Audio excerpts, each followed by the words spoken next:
You complain to HR on Monday. By Friday, your schedule changes. The next week, your manager writes you up for something they have overlooked for the last 6 months. And then you are told that management suddenly has concerns about your attitude. Is that workplace retaliation?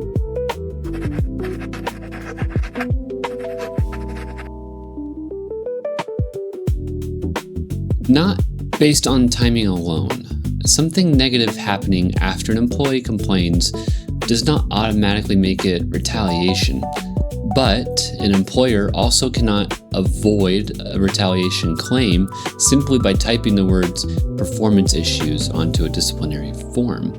The real question is what you reported, what changed afterward, who knew about the complaint, whether management's explanation actually holds up when someone looks at the evidence. Because sometimes employees call legitimate accountability retaliation, and managers sometimes use accountability to disguise retaliation. And this is not some rare or technical workplace issue.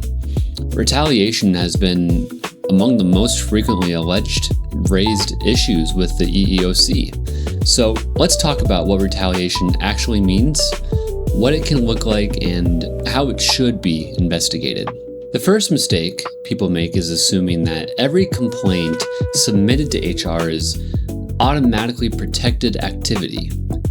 It is not that simple. A complaint can be serious, legitimate, and worth investigating without necessarily meeting the legal definition of protected activity under a particular law. Under the federal Equal Employment Opportunity laws, protected activity generally includes participating in an EEO process or opposing conduct that someone reasonably believes may violate discrimination law. That could include reporting discrimination, reporting harassment connected to a protected characteristic, requesting a reasonable accommodation, participating as a witness in an investigation, or even filing a charge with the EEOC. But retaliation protection is not limited to discrimination complaints. Complaining about unpaid wages may be protected under wage and hour law. Reporting unsafe work conditions may be protected under workplace safety laws. Requesting or using protected family or medical leave may be protected under the FMLA. And employees acting together regarding pay, scheduling, or workplace conditions may have protections under the National Labor Relations Act, even when there is no union in place already. A single employee can sometimes be protected when that person is bringing a group concern forward on behalf of their coworkers. Now, compare that with an employee saying, "My manager is rude. My manager doesn't like me. My schedule is unfair. My department is disorganized." Those could absolutely be workplace concerns. HR may still need to address them. But unless the complaint is connected to discrimination, wages, protected leave, group work conditions, or some other legally protected right, it may not create the same retaliation protections. Something can be unfair, unprofessional, and worth reporting without automatically becoming a legal retaliation case. And here is another distinction people frequently miss. The original complaint does not necessarily have to be proven correct for the employee to receive protection from retaliation. In the EEO context, an employee who opposes conduct generally needs a reasonable, good faith belief that a potential violation occurred. The employee can be wrong about the final conclusion and still have been protected when raising the concern. That matters because otherwise employees would only be protected after an investigation proved them right. And that would make people afraid to report anything that was not already an open and shut case. An unsubstantiated complaint is not automatically a dishonest complaint. It is definitely not permission to punish the person who made it. Once we determine that an employee may have engaged in protected activity, the next question is what happened afterward. Most people think retaliation means termination. Termination is certainly one possible example, but retaliation can be much, much broader than that. It could involve cutting someone's hours, making their schedule significantly worse, removing meaningful responsibilities or a training or promotion opportunity, transferring the employee to do less desirable work, or even ultimately threatening the employee. In the EEO context, the general question is whether the action might discourage a reasonable person from asserting protected rights. The person does not necessarily have to be terminated, demoted, or financially harmed. The context matters. Moving one employee from an office to a cubicle may be a minor inconvenience. Changing the schedule of a parent who depends on specific hours for childcare may be far more significant. Excluding someone from a casual lunch may be petty. Excluding that employee from a recurring training session that affects professional advancement may be materially different. The action has to be more than ordinary workplace friction, minor annoyances, or a manager suddenly being less friendly. But retaliation does not have to end someone's employment. It can be enough that the employer makes speaking up costly enough that a reasonable employee might think twice before doing it again. This is where most retaliation cases become difficult. An employee engaged in protected activity. Something negative happened afterward. But did the protected activity actually influence the decision? That is a causation question. And the exact legal standard can vary depending on the law involved, the employer, and the type of claim. But from an HR investigation standpoint, the practical question is pretty straightforward. Would this action have happened in the same way at the same time if the employee had never made the complaint? That is the question management needs to look and answer very honestly. Timing is a part of the analysis. If an employee complains on Tuesday and gets terminated on Friday, HR should notice that. But timing is evidence, not a verdict. A close timeline can create suspicion, but it does not automatically prove retaliation. HR should ask, was the performance concern documented before the complaint? When was the disciplinary decision first discussed? Did the person making the decision know about the complaint? Has the same rule been applied to every employee?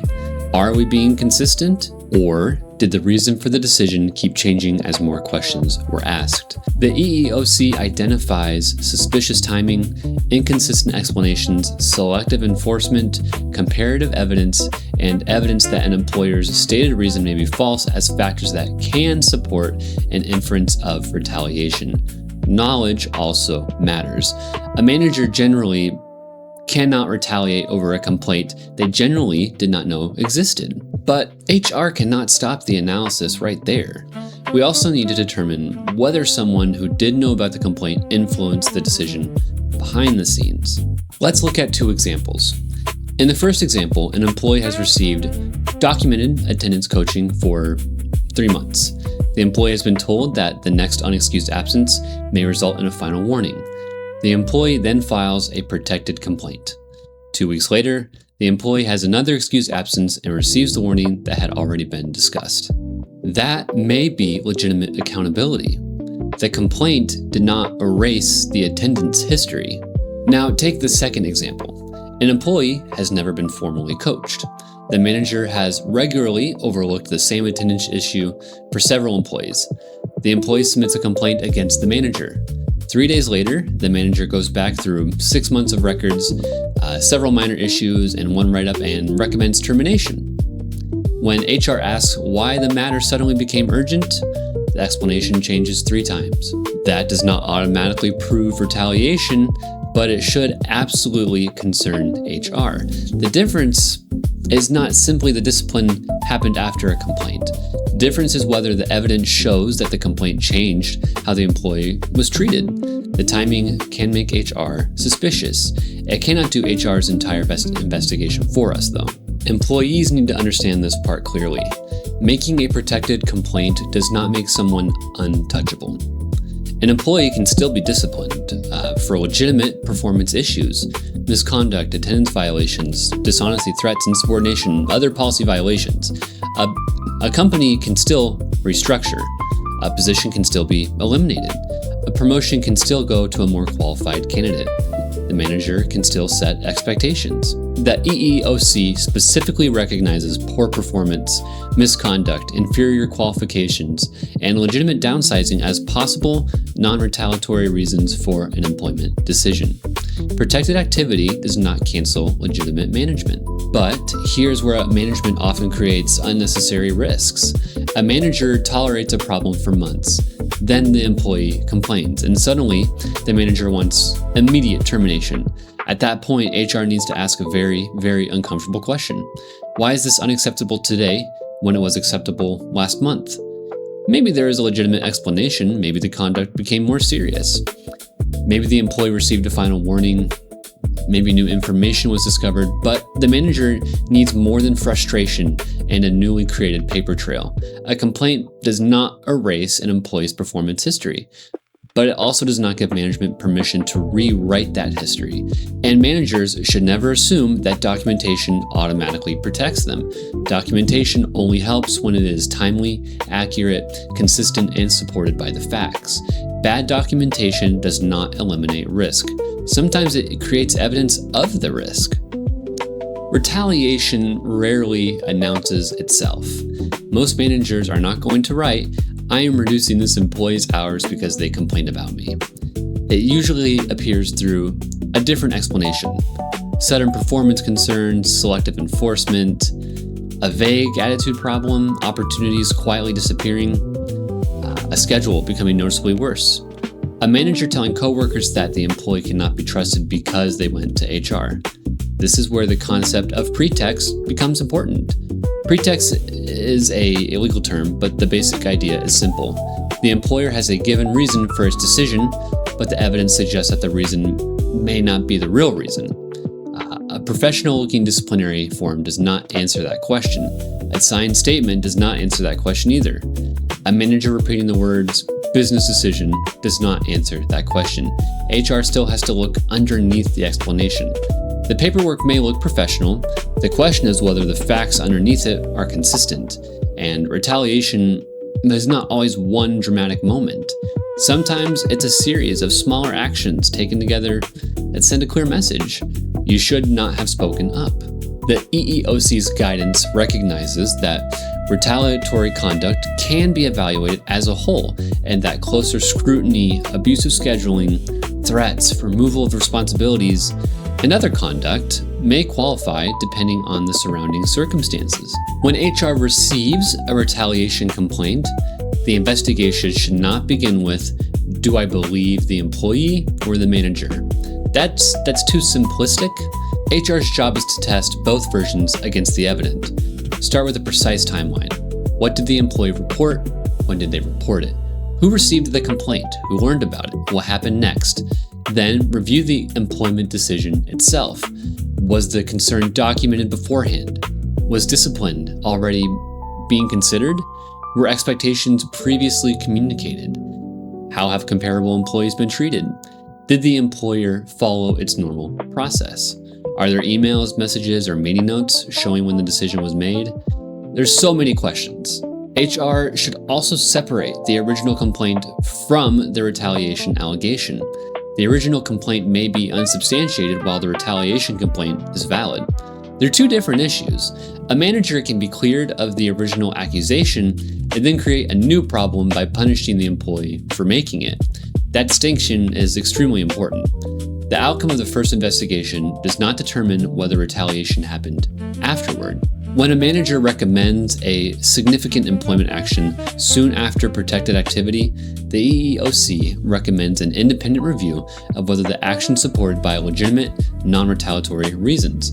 That is where HR adds value to this, not by rubber stamping the manager, not by searching for language that makes the decision sound safer, and not by manufacturing documentation after the fact.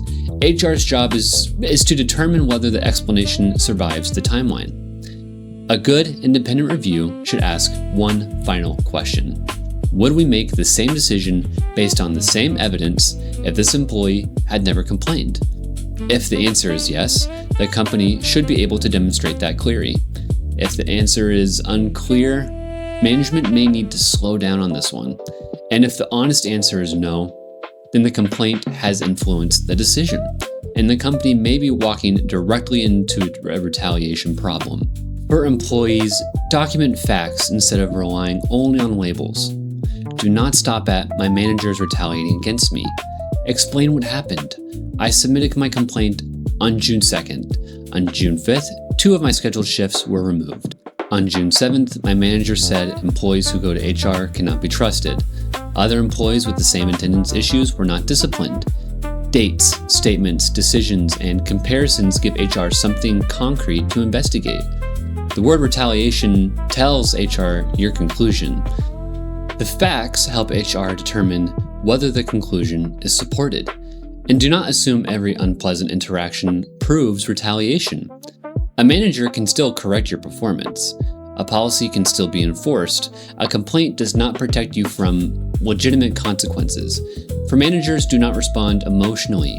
Do not confront the employee for going to HR. Do not discuss the complaint with people who do not need to know. Do not suddenly begin searching for reasons to discipline the employee. And do not assume that an unsubstantiated complaint means the employee acted dishonestly. Continue maintaining legitimate performance concerns, but involve HR before making consequential decisions involving someone who recently engaged in protected activity. Review the timing, review the history, review comparable employees, and make sure your reasoning would still make sense if an outside investigator were reading it 6 months from now. For HR, clearly remind everyone involved that retaliation is prohibited. Then monitor what happens after the complaint. An investigation should not end the moment findings are discovered. If an employee's schedule, responsibilities, hours, opportunities suddenly change afterward, HR needs to understand the reason why. So, is something workplace retaliation simply because it happened after an employee complained? No. But timing matters, knowledge matters, changing explanations matters, selective enforcement matters, and a manager suddenly discovering months of performance concerns immediately after an employee speaks up should be examined. Start with 3 questions. Did the employee engage in protected activity? Did something materially adverse happen? And does the evidence show a connection between the two? Employees should not use the word retaliation to avoid legitimate accountability.